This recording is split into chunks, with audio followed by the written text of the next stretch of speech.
ሰላም ከመይ ተኾኑ ክቡራት ተኸታተልቲ ሎሚ ድማ ከም ተለመደ ዕለታዊ ዜና ሒዝና ልኩም ቀሪብና ኣለና። ፈለማገን ቀንደታ ዜና ናባኹም ቀብል ሕጂ ብዝበፅሕና ሰበር ዜና መሰረት ኣብ ደባት ትግራይ ሓድሽ ናይ ውግእ ደወል ወተሃደራዊ ውጥረትን ተፈጢሩሎም ስርዓት ብልፅግና ሕጊ ክኽበር ብዝብል ናይ ሓሶት መምኽኔታ ሰራዊቱ ናብ ደቡብን ምዕራብን ትግራይ ብሰፊሑ ምፅጋዕ ከም ዝጀመረ ይገሃደሎም። እዚ ብስም ሕጊ ምኽባር ዝካየድ ዘሎ ናይ ሰራዊት ምግዓዝ ነቲ ኣብቲ ዞባ ዘሎ ሰላም ናብ ዝበኣሰ ሓደጋ ዘእቱ ወተሃደራዊ ትንኮሳ ምዃኑ ፍሉጥ እዩ። ዝርዝር እቲ እዋናዊ ሰበር ሓበሬታ ሒዝናዮ ቀሪብና ኣለና። ውሩይን ፖለቲከኛ ፕሮፌሰር መራራ ጉዲና ብዛዕባ ቀጻሊ ዕድል ሕወሓትን ናይቲ ዞባ ናይ ሓይሊ ሚዛንን ዝተመልከተ ሓያል መግለጺ ሂቦም ኣለዉ። ፕሮፌሰር መራራ ጉዲና ኣብ ዘስምዕዎ መደረ ሕወሓት ደጊሙ ኢትዮጵያ ናይ ምምራሕ ዕድል ሒዙሉ ይመጽእ ኣሎ ክብል ተዛሪብሎም። ሕጂ ብዝበፅሕና ካሊእ ምስጢራዊ ሰበር ሓበሬታ መሰረት ድማ ካብ ውሽጢ ማሕበረ ስርዓት ብልፅግና ኣዝዩ ዝተሓበአ ናይ ውግእ ውጥን ልሒኹ ወፂሎም። እቲ ስርዓት መጥቃዕቲ ንምፍፃም ዘዳለዎ ምስጢራዊ ስትራቴጂ ዝሓረዮም ናይ መጥቃዕቲ ቦታታት ዘሰለፎም ከበድቲ ኣፅዋራትን ሓይሊ ሰብን ውዳበን ብዝርዝር ተቃሊዕሎም። እቲ ብስልቲ ዝተረኸበ ውሽጢራዊ ሰነድ ወተሃደራዊ ምድላዋት ነቲ ስርዓት ፍጹም ኣብ ዋጋዕ ዕዳጋ ዘእቱ ይክእሉ ተንተንቲ ገልጹ። ዝርዝር እቲ ልሒኹ ዝወፀ ምስጢራዊ ሓበሬታ ሒዝናዮ ቀሪብና ኣለና። እምበር ከሰ ክቡራት ተኸታተልቲ እዚኣቶምን ካልኦትን ምሳና ዘኒሕኩም ዜናታት ክትሰምዑ ኢኹም ሓቢርኩምና እስካብ መጨረሻ ክፀንሑ እናዓደምኩ ሳብስክራይብ ምግባር ድማ ቤተሰብ ሁኑ ኢኹም።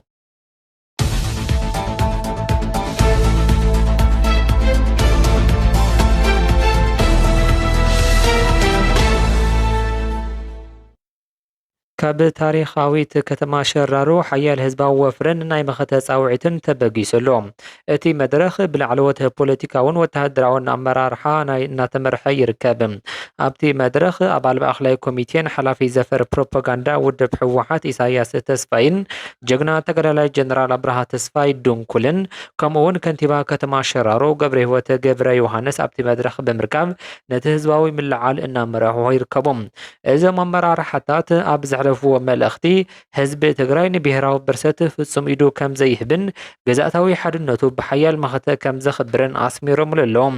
እቲ ሓበሬታ ወሲኹ ከም ዘነጽሮም ኣብቲ መድረኽ ዝተረኽቡ መናእሰይ ከተማ ሸራሮን ተመዛበልቲ ዞባ ምዕራብ ትግራይን እተን ዝተወረራ ናይ ትግራይ መሬታት ሙሉእ ብሙሉእ ናብ ዋናታተን ክምለሳ ተመዛበልቲ ብኽብሪ ናብ መረበቶም ክምለሱን ድምፆም ኣስሚዖም ኣለዉ። ኣብቲ መድረኽ ብሓያል ስምዒት ዝተኣወጀ ቀንዲ መሪሕ ሓሳባት ድማ ዘበተ ንብሄራዊ ብርሰት ከምኡውን ንህልውና ህዝቢ ትግራይ ኣብ መቃብር ጆኖሳይደራዊ ስርዓት ብልፅግና የረጋገጽ ዝብሉ ህዝቢ ትግራይ ንዝኾነ ይኹን ናይ ጸላኢ ትንኮሳ ብሓደ ኮይኑ ንምምካት ሉዓላውነቱ ንምውሓስን ኣብ ሙሉእ ቁመና ምድላውን ከም ዝርከብ ዘረጋግጽ እዩ።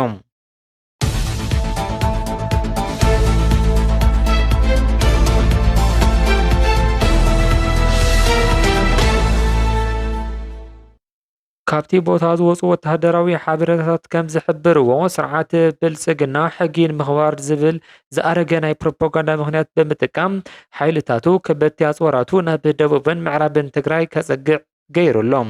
ወተሃደራዊ ተንተንቲ ከም ዝሕብርዎም እዚ ናይ ሰራዊት ምፅጋዕ እዚ እቲ ስርዓት ኣብ ውሽጢ ሃገር ዘጋጥሞ ፖለቲካዊ ቁልውላውን ምሽፋንን ዘካይዶ ዘሎ ናይ ውግእ ትንኮሳን ሰላማዊ ኣማራፅታት በሪ ናይ ምዕፃውን ፈተነታት ይክእሉ ገሊፆም። እቲ ሓበሬታ ወሲኹ ከም ዘነጽሮም እዚ ብስርዓት ብልፅግና ዝካየድ ዘሎ ናይ ሓይልታት ምፅጋዕ ብጀግና ሰራዊት ትግራይን ህዝብን ብልዑል ንቕሓት ይከታተል ኣሎ። ሰራዊት ትግራይ ንዝኾነ ይኹን ናይ ጸላኢ ትንኮሳ ብብቑዕ መልክዑ ንምምካትን ናይ ህዝቡ ህልውና ግዛእታዊ ሓድነትን ንምውሓስ ኣብ ሙሉእ ወተሃደራዊ ምድላው ይርከብ። እቲ ብስም ሕጊ ምኽባር ዝካየድ ዘሎ ናይ ጥፋት ወፍሪ ሕጂ እውን እንተኾነ ውፅኢቱ ምፍራስ ስምምዕ እቲ ገዛእ ስርዓት ጥራይ ከም ዝኸውን ወተሃደራውያን ተንተንቲ ኣስሚሮም ኣለዉ። ብተወሳኺ ፖለቲካዊ ተንተንቲ ከም ዝሕብርዎም ስርዓት ብልፅግና ናብ ደቡብን ምዕራብን ትግራይ ሰራዊቱ ከፀግዕን ናይ ኩናት ደወል ክድውልን ከሎ ባዕሉ ጥራይ ኣይኮነን። ኣብ ውሽጢ ትግራይ ኮይኖም ብሽም ዝተፈላለዩ ሽፋናት ንጸላኢ ሓበሬታ ዘመሓላለፉ ንህዝቢ ትግራይ ስነ ልቦናዊ ምብትታን ዝፈጥሩን እቲ ኩናት ተወሊዑ ህዝብና እንደገና ክደሚ ባይታ ዝፀርጉ ዘለዉ ባንዳታት ተጋሩ እቲ ቀንዲ ናይ ጸላኢ መሓውር ኮይኖም ይርከቡ። እዞም ወገናት እዚኣቶም ንህዝቦምን ዓዶምን ዘሕልፉ ናይ ታሪክ ሕሱራት ኮይኖም ሽሞም ይጽሓፈሎም። ስለዚ እዞም ንጥቕሚ ንምባል መስርዓት ብልጽግና ተዓሲቦም ንትግራይ ናብ ደም ክእትዋ ዝደልዩ ባንዳታት ብህዝብናን ጀግና ሰራዊትናን ብልዑል ንቕሓት ይዕዘቡ ኣለዎም። ወታደራውያን ፖለቲካዊ ተንተንቲ ከም ዝሕብርዎም እቲ ጸላኢ ብደገ ዘይኮነስ ትንኮሳ ጥራይ ዘይኮነ እዞም ኣብ ውሽጢ ኮይኖም ንትግራይ ክድምዩ ዝሕግዙ ዘለዉ ናይ ክሕደት ሓይልታት ብስልቲ ክምከቱ እዮም። ናይ ህዝቢ ትግራይ ሓድነትን ጽንዓትን ድማ ነዚ ናይ ውሽጥን ደገን ሕሱር ውጥን ሙሉእ ብምሉእ ዘፍሽል እዩ። ካብ መሪሕነት ሰራዊት ትግራይ ዝወፁ ሓበሬታታት ከም ዝሕብርዎ ድማ እቲ ብስርዓት ብልጽግና መጋባርያታቱን ዝውላዕ ዘሎ ናይ ትንኮሳ ኩናት ናብ ዘይቐሪ ምዕራፍ እናኣተወ ይርከብ። ኣብዚ ህፁፅ እዋን እዚ ኣዘዝቲ ሰራዊት ትግራይ ኣብ ዓፋር ብጥቕምን ብናይ ሓሶት ፕሮፓጋንዳን ተታሊሎም ዘለዎ ወገናትና ኣብዚ ዝውዛዕ ዘሎ ኩናት ናይ ጸላኢ መጋባርያን ከይኾኑ ልዑል ጥንቃቐ ንክገብሩ ተሓሳሲቡሎም። እቲ ካብ ኣዘዝቲ ሰራዊት ትግራይ ዝወፀ ወታደራዊ መልእኽቲ ወሲኹ ከም ዘነፅሮም እዞም ኣብ ዓፋር ተዓሲቦም ዘለው ተጋሩ ካብቲ ዝተወደበ ናይ ሽፍትነት ናይ ጸላኢ መሓውር ብምእላይ ናብ የዋፀና እዩ ዝበልዎ ኣንፈታት ከባብታት ብህፁፅ ክበታተኑ ወታደራዊ ምኽሪ ኣሕሊፎም ኣለዉ። ወታደራዊ ተንተንቲ ከም ዝሕብርዎ እዚ ካብ ኣዘዝቲ ሰራዊት ትግራይ ዝተዋሃበ መግለፂ ሰራዊትና ንወገናቱ ዘለዎ ናይ ሓልዮት መግለፂ እንትኸውን እቲ ናይ ጸላኢ መሓውር ንምምካት ዝመጽእ ናይ መወዳእታ ወታደራዊ መጠንቀቕታ ምዃኑ ኩሉ ክገንዘቦ ይግባእ ክብሉ ድማ ተዛሪቦም ኣለዉ።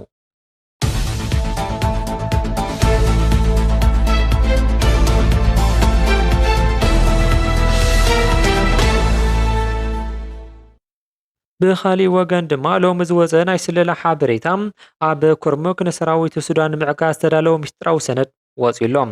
ካብ ኣዲስ ኣበባ ብመሰረት ዝወፁ ናይ ስለላ ሓበሬታታት ኣብ ኣዲስ ኣበባ ዝተኻየደ ላዕለዋይ ደረጃ ምስጢራዊ ኣኼባ ንተወከልቲ ሕቡራት ዓረብ ኤምሬት፣ ኢትዮጵያ፣ ኬንያ ከምኡውን ምስ ሓይልታት ቅልጡፍ ደገፍ RSF ዝተኣሳሰሩ መራሕቲ ኣኪቡ ነይሩ። እቲ ሓበሬታ ከም ዘመላኽቶ እቲ ኣኼባ RSF ኣብ ቀረባ እዋን ኣብ ዓውደ ግንባር ካብ ዘጋጠሙ ውድቀት ንምውፃእ ናይ ሰብን ወታደራዊ ደገፈን ብምቕራብ ናይ ምብራቕ ሱዳን ግንባር ከም ብሓድሽ ንምኽፋት ኣብ ዝዳለው ህፅፅ ትልሚ ዘተኮረ እዩ ነይሩ። ኣብ ኣዲስ ኣበባ ካብ ዝርከብ ሓደ ሆቴል ኣብ ዝተኻየደ ኣኼባ ካብ ወገን ዓረብ ኤምሬት ቀዳም ኣብ ሱዳን ኣምባሳደር ዝነበረ ሐመድ አልሁኒቢ፣ ዲፕሎማት መሐመድ አልሻሚሲ ከምኡውን ምስ ናይ ኤምሬት ናይ ጸጥታ ትካላት ዝተኣሳሰሩ ዝነበሩ ናይ ሱዳን ዜጋታት ተሳቲፎም እዮም። ካብ ኢትዮጵያ ናይ ስለላ ሓላፊ ጌታቸው፣ ናይ ጸጥታ ሓላፊ ሲሳይ ከም ዝተሳተፉ እንትግለጽ ስሞም ዘይተጠቐሰ ሰለስተ ላዕለዎት ናይ ኬንያ ናይ ስለላ ሓለፍቲ እውን ተረኺቦም ነይሮም። እቲ ኣኼባ ዘተሓባብሩ ቀዳም ናይ ፕሬዚደንት ቤት ጽሕፈት ሓላፊ ናይ RSF ጉዳያት ቀንዲ ተወካሊ ኦስማን አልሁሴን ከምኡውን ናይ RSF ኣዛዚ ኣማኻሪ ናይ ገንዘብ ዝውውር ሓላፊ መሐመድ ዓብደላህ ምዃኖም ተገሊጹ እዩ። እዚ ከይ እግሪ ዝተኸሰተ ናይ ሱዳን ሰራዊት ኣብ ዓውደ ግንባር ዓብዪ ናይ ምግስጋስ ወታደራዊ ዓወት ኣመዝጊቦም ኣብ መወዳእታ ወርሒ ሰነ ኣብ ብሉ ናይል ዝርከብ ከተማ ኩርሙክ ድሕሪ ምቁፃሩ እዩ። ተሳተፍቲ ነቲ ናይ RSF ሓይልታት ብሓድሽ ምድላው ተዋጋእቲ እንደገና ናይ ወታደራውን ሎጂስቲካውን ደገፍ ብቁልጡፍ ንምብፃሕ ኣብ ዘኽእሉ ዘትዮም እዮም። ካብ ደቡብ ሱዳን ብመሬት ብኣየር ተዋጋእቲ ናብ ናይ ኢትዮጵያ ኣሶሳ ከባቢ ብምስጋር ካብኡ ናብ ሱዳን ክኣትዉ ምግባር ዘጠቓልል እዩ ነይሩ። ካብቶም ምንጭታት ዝረኸብናዮ ሓበሬታ ከም ዘመላኽቶም ኢትዮጵያ ኣብ ኣሶሳ መዕረፎ ነፈርቲ ናይ ጽዕነት ነፈርቲ ብዘይ ገደብ ክዓልብ ፍቓድ ብምሃብ እዩ። ብተመሳሳሊ እዋን ዝጓዓዙ ወታደራዊ ጽዕነት እንታይነቶም ዘይተፈልጡ ናይ ጸጥታ ስጉምታት ክውሰዱ ተሰሚዖም። ብተወሳኺ ተኣኺባ ኩርሙክ ብሓድሽ ምቁፅዛር ዝዓለመ ብሰለስተ ኣንፈት ወታደራዊ መጥቃዕቲ ንምክያድ ኣጽዲቑ እዩ። ብመሰረት እቲ ዝወፀ ሓበሬታ ናይ ኢትዮጵያ ስለላ ትካል ንRSF ኣብ ኩርሙክ ከባቢን ዘካይዱ ናይ መጥቃዕቲ ስትራቴጂካዊ ድሮናት ንምቕራብ ተሰማሚዖም። እንተኾነ ግን እዘን ድሮናት ኣብ ናይ ብሉ ናይል ከባቢ ጥራሕ ክጥቀሙ እምበር ኣብ ዳርፉር ወይ ከዓ ኮርድፍ ግንባራት ተዘይኮይኑ ገደብ ተገቢሩሎም እዩ።